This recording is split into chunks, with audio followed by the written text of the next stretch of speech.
Effectivement, si on avait justement plus le droit de pouvoir filmer les violences policières, aujourd'hui j'aurais fait comment moi justement pour être relaxé.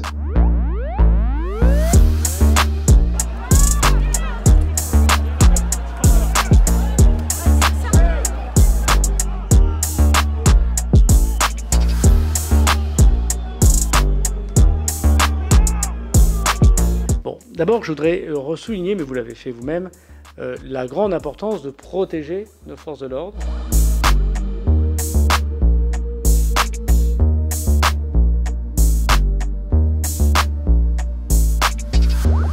L'idée, c'était non pas de restreindre la liberté d'informer ou la liberté de la presse, mais il était vraiment question de lutter contre le cop-watching. On s'est retrouvé avec des grosses difficultés sur le terrain, et notamment des policiers qui sont identifiés, et donc forcément leurs familles.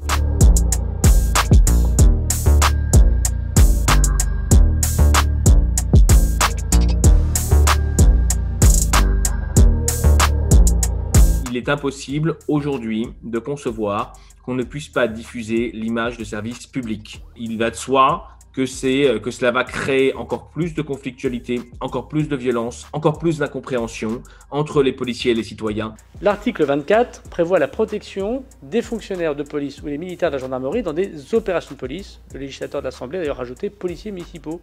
On pourrait même imaginer douaniers, certains voulaient l'administration pénitentiaire. Aujourd'hui, la législation ne prévoit pas que nos visages nous appartiennent, ils sont propriété de l'État. À la différence d'un citoyen lambda, nous n'avons absolument aucun droit à l'image et notre visage peut être utilisé librement par n'importe qui.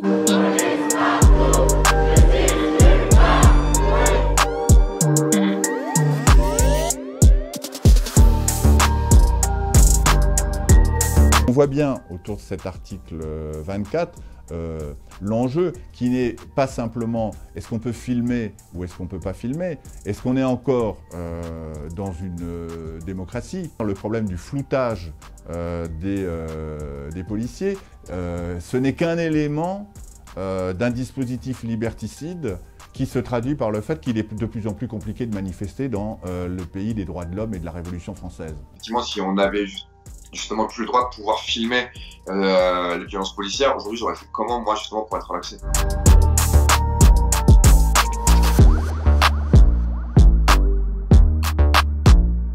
Vers 16h, donc il y a eu une charge sur notre gauche, donc des forces de l'ordre. Donc là j'étais concrètement avec main dans la main avec ma conjointe.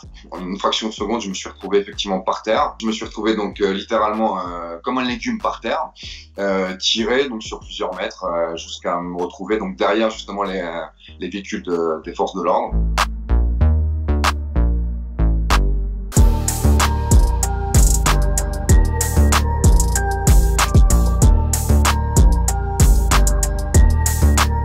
S'il n'y avait pas eu cette vidéo que d'ailleurs, pour être honnête, ma conjointe a trouvé elle sur internet, voilà, je sais pas, j'aurais peut-être eu des amendes, j'aurais peut-être du sursis, enfin, parce que le procureur c'est ce qu'il voulait, il voulait que j'ai un bracelet. Sans ces images, on peut le dire clairement, tous les dossiers que je traite en matière de violence policière, ou la plupart, ne pourraient pas aboutir.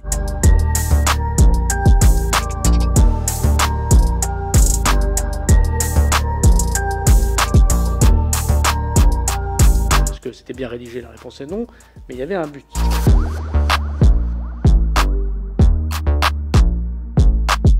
La rédaction des sénateurs, malgré les interactions qu'on a pu avoir avec eux, est complètement hors propos. Elle l'a vidé de son sens l'article 24. Il parle finalement d'éléments permettant l'identification. Et là, on se retrouve face à une inégalité devant la loi concernant les forces de l'ordre.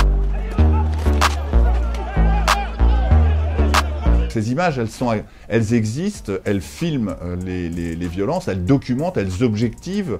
Effectivement, c'est une arme qui peut être décisive pour les victimes, mais c'est une arme aussi qui est occupée, utilisée par les forces de l'ordre.